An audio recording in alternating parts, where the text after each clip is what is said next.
c'est que chacun doit prendre en perspective le fait que ce que je suis en train de faire actuellement, il y a plusieurs choses qui peuvent se produire. Et parmi ces choses, il peut y avoir un échec brutal. Et qu'est-ce que je fais si ça arrive? Qu'est-ce que je fais? Toi, actuellement, tu vends les montres. Ton capital actuellement est de combien? Environ 4 millions. Tu stockes les montres où? Si la boutique se brûle cette nuit, qu'est-ce que tu fais demain matin? Qu'est-ce que tu fais? J'appelle mon fournisseur, je cherche comment on fait pour qu'il me renvoie. Tu dois réfléchir à ça maintenant. N'attends pas que ça brûle. Maintenant. Tu dois avoir dans tes options. Si la boutique brûle, c'est pour ça qu'on a créé des projets qui tournent autour de la sécurisation des biens lorsqu'il y a des sinistres. C'est pour ça qu'on a créé l'assurance. Ils ont compris qu'il y a souvent des choses comme ça qui peuvent arriver. Nous, on crée notre business derrière ça. On te dit assurance, tout risque. Oui, il y a l'assurance tout risque. Non? On te dit que même si ta boutique brûle, on va restaurer ta boutique en fonction de combien tu payais par mois. C'est la même chose avec la voiture. C'est la même chose avec pratiquement tous les biens. Même avec les entreprises. On assure même les entreprises. On assure des activités. Moi, je connais des personnes qui font l'élevage qui est assuré. Ça veut dire que même s'il vient le matin, tous les poussins sont morts. L'assurance paye tout. Il reprend à zéro. Il ne faut pas attendre que ça arrive pour réfléchir sur qu'est-ce que je vais faire. Non. L'algorithme de ce qui peut se passer jusqu'à ce que tu trouves la solution, si un échec pareil arrive, tu dois l'avoir avant. Si on cambriole ma boutique actuellement, on vole tout, qu'est-ce que je fais? Si ma boutique brûle, qu'est-ce que je fais? Si on arrive à un moment donné où les gens ne portent plus les montres, ou du moins le style de montre que je vends, il y a une nouvelle forme de montre que les gens achètent désormais. Qu'est-ce que je fais? Si les prix des montres chutent de 80% sur le marché, au point où même si je vends 2 fois moins le prix actuel, je ne vais même pas récupérer mon capital. Qu'est-ce que je fais? Ce sont des cas de figure qu'il faut analyser. Parce que c'est une démarche qui est purement scientifique. Lorsqu'on conçoit la voiture, les nouvelles voitures actuelles, on met les airbags, non? Pourquoi on met les airbags? Est-ce que c'est que celui qui fait la voiture veut que tu fasses accident? Ce n'est pas son objectif que tu fasses l'accident. Quand un constructeur automobile fait une voiture, est-ce que son objectif c'est que tu fasses l'accident? Non. Mais il se dit, regarde s'il peut boire. Il peut appuyer sur l'accélérateur. Il peut voir que le moteur fonctionne bien, c'est encore neuf. Il pompe sur la route. Et puis après, il y a un choc. Ou alors, il peut même rouler normalement et quelqu'un vient le percuter. Comment on le protège au cas où cet événement arrive? On va mettre des airbags qui vont se déclencher uniquement lorsqu'il y aura tel type d'événement. Tu vois qu'eux, ils pensent à l'échec avant. C'est pour ça qu'avant de vendre les voitures, on fait des tests. On fait des tests même de chacune des pièces. Dès que la voiture a fini d'être montée, on fait des tests même de crash. Ça veut dire qu'on crache des voitures pour savoir un peu si le airbag même se déclenche. Et parfois, vous allez voir des constructeurs automobiles qui vont vous dire on a rappelé 100 000 véhicules parce qu'on s'est rendu compte qu'il y a une erreur ou alors j'ai envie de dire, il y a une erreur de fabrication sur telle pièce qui fait en sorte qu'il y ait un dysfonctionnement, par exemple, lorsque les airbags doivent se déclencher. Et on reprend les voitures, on remplace par d'autres. Donc, les autres ne peuvent pas penser à l'échec et mettre sur pied des solutions avant et vous vous attendez que l'échec arrive avant de vouloir réfléchir sur comment faire pour surmonter. Si aujourd'hui tu tombes malade, tu ne peux plus avoir l'usage de tes mains, tu fais quoi? Si aujourd'hui tu es paralysé de tes 2 mains, toi le magicien, tu fais la magie avec quoi? Les pieds? Il faut y réfléchir maintenant, pas quand tu seras paralysé. Encore que je ne souhaite pas que tu sois paralysé, mais c'est une éventualité. Même si elle est faible, elle peut arriver. Pas forcément de ton fait. Tu peux être victime d'un accident de la voie publique qui fasse en sorte qu'on ampute un de tes membres. Ça peut arriver. On voit ça à l'hôpital chaque soir. À Douala, c'est pire. Je vous recommande d'aller de temps en temps à la Kintini, qui est l'hôpital peut-être le plus sinistre du Cameroun. Pardon? Oui, il y a un pavillon rien que pour les motos. À Douala. Les cas que vous voyez là-bas, c'est exceptionnel. Mais ce qui est bien là-bas, c'est que vous voyez les médecins marcher en souriant. Ils marchent en souriant. Oui, non, on a un traumatisme crânien là. Là, c'est 2 motos qui sont entrées en collision. Bon, là, je pense qu'on va faire une amputation de la jambe gauche. Oui. Bon, là, ce sont les 2 bras. Je pense qu'on va les amputer demain matin. Est-ce que tu es disponible demain? Yeah, on a fait un bloc. Ok. Bon, le monsieur là, je pense qu'il va mourir demain hein, parce qu'il a eu... C'est dramatique. Personne ne pleure. On ne pleure pas. On ne pleure pas. Bon, on a un qui vient d'arriver là, il a été écrasé par un camion. On vient de le mettre à la morgue. On va certainement l'enterrer sans tête. On va faire comment? La tête est devenue la patte. On va faire quoi? Le médecin va commencer à faire la robotique pour faire une tête pour mettre sur son corps. On va enterrer, on va seulement couvrir le corps. On va mettre dans le cercueil pour ceux qu'on enterre le cercueil. Parce que quand vous prenez la moto, est-ce que vous avez pensé si il fait l'accident? Parce que il faut réfléchir, il faut réfléchir. Les gens disent non, la moto ça va vite, c'est rapide, ça se glisse dans les embouteillages. Ok, ça se glisse dans les embouteillages. D'accord. Si une voiture vous percute, qu'est-ce qui se passe? Vous n'avez pas de casque. Vous ne pouvez même pas citer le nom de 2 neurochirurgiens qui seront peut-être les seuls à vous prendre en charge s'il y a un traumatisme crânien. Et même si vous pouvez citer leur nom, ils ne travaillent pas 24 heures sur 24. Vous allez arriver à l'hôpital, on va vous dire que le neurochirurgien n'est pas là. On attend qu'il arrive. Il est à l'eau d'œil.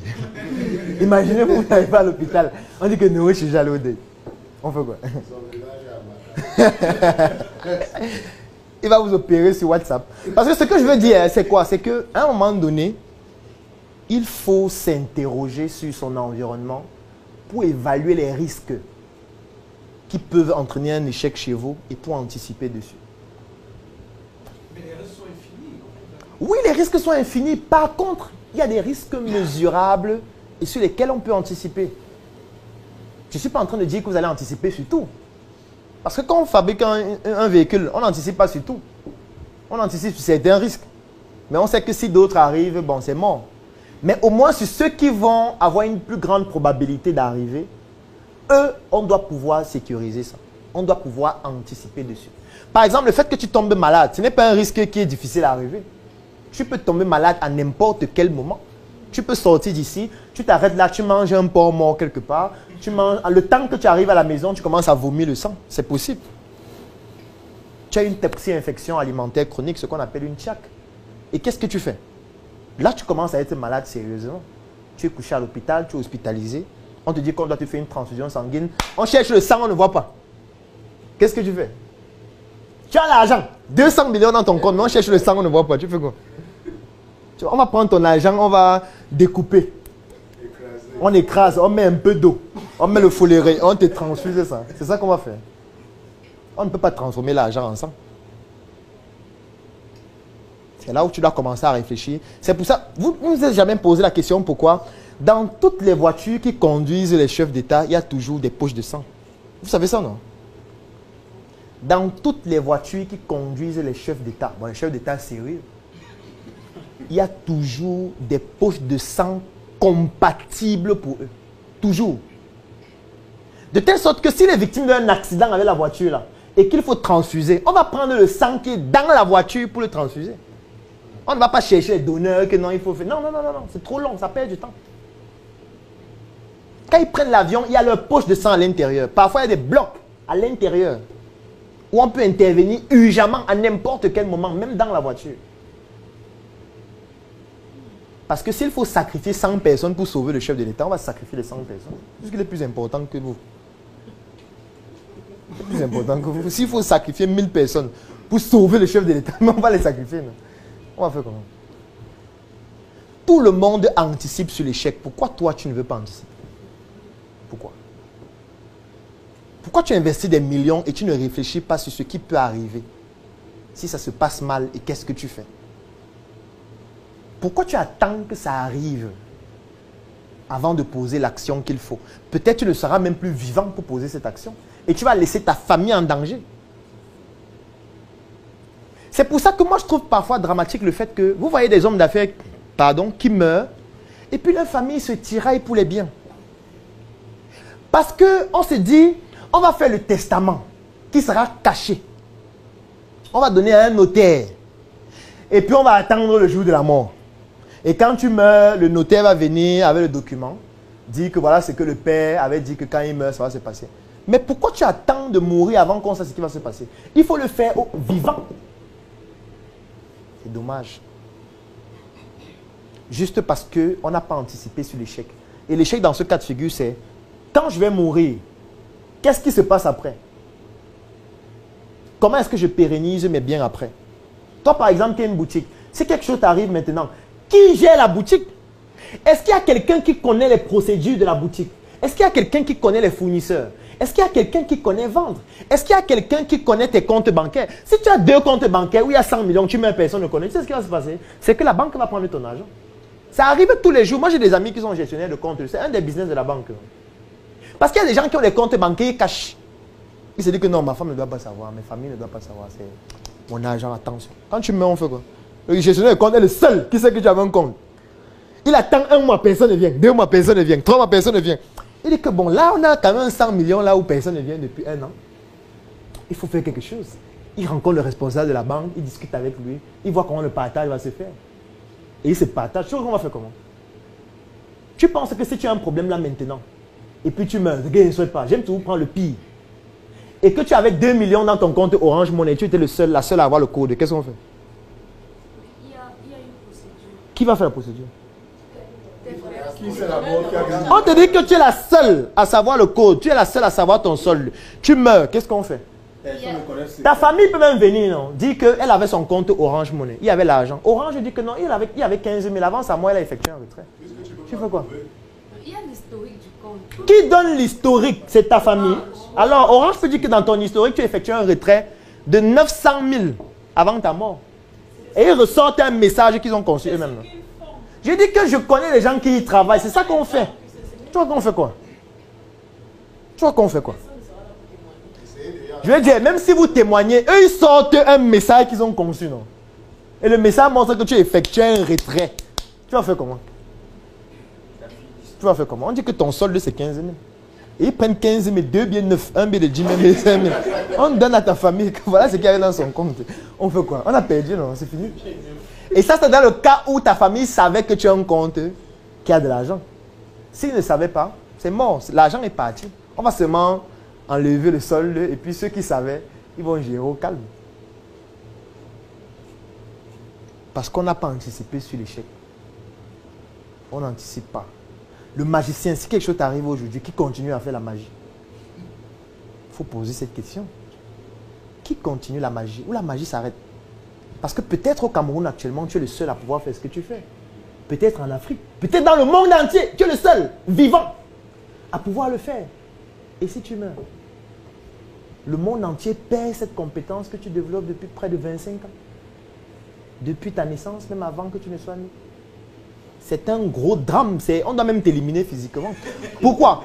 Parce que tu es en train de priver l'humanité par ton inconsistance sur le plan d'anticiper sur un échec d'une compétence qui aurait pu servir à tout le monde entier.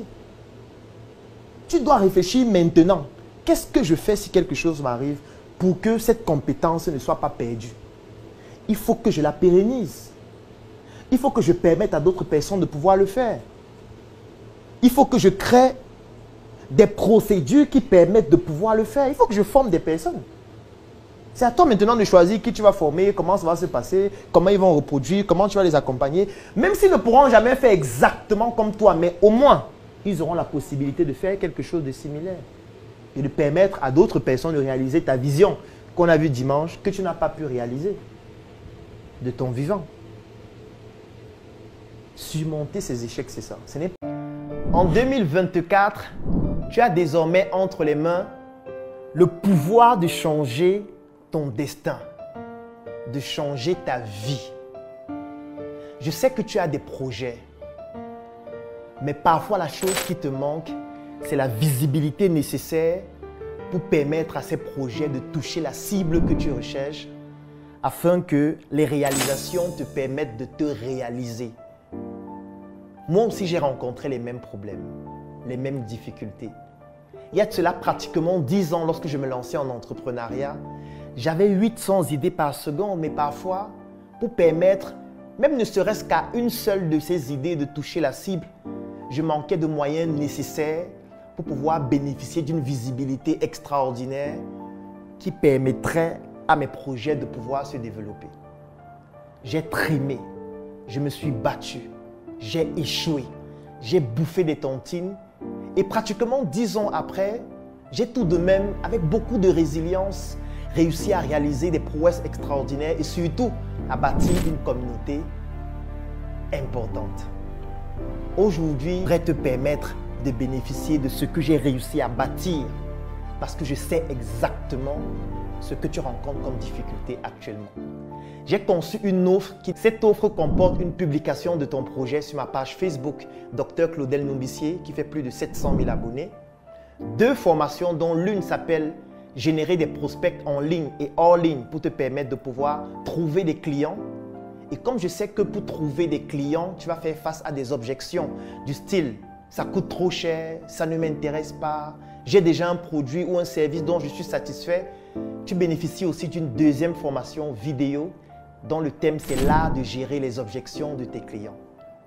Le 3e élément dont tu vas bénéficier dans cette offre, c'est un e-book dont le titre c'est « Entreprendre et investir différemment ». Oui, parce que lorsqu'on n'a pas beaucoup de moyens, on doit pouvoir penser différemment. Et la 4e chose, c'est un groupe privé que tu vas retrouver toutes les autres personnes qui ont bénéficié de cette offre afin qu'ensemble, vous puissiez faire du networking et devenir plus puissant. Je suis certain que tu te demandes à ce moment combien coûte cette offre. Et parce que tu te poses cette question, j'ai donc décidé de te l'offrir au prix de 10 000 francs CFA. Oui, tu l'as bien écouté. 10 000 francs CFA pour bénéficier de toute cette offre avant le 5 € pour toutes les personnes qui résident à l'extérieur du Cameroun. L'avantage, c'est que peut-être toi, tu n'en as pas besoin, mais tu pourrais permettre à un proche, à un frère, à un ami ou à un porteur de projet de bénéficier de cette offre extraordinaire afin de lui permettre de se réaliser durant l'année 2024. Je vais laisser un lien dans la description de cette vidéo et en commentaire. Clique sur ce lien, remplis le formulaire pour bénéficier de manière exclusive de cette offre. Et dans le formulaire, tu découvriras aussi d'autres offres pour des entrepreneurs d'un niveau un peu plus élevé. Je te souhaite de réussir cette année 2024 et surtout d'atteindre tes objectifs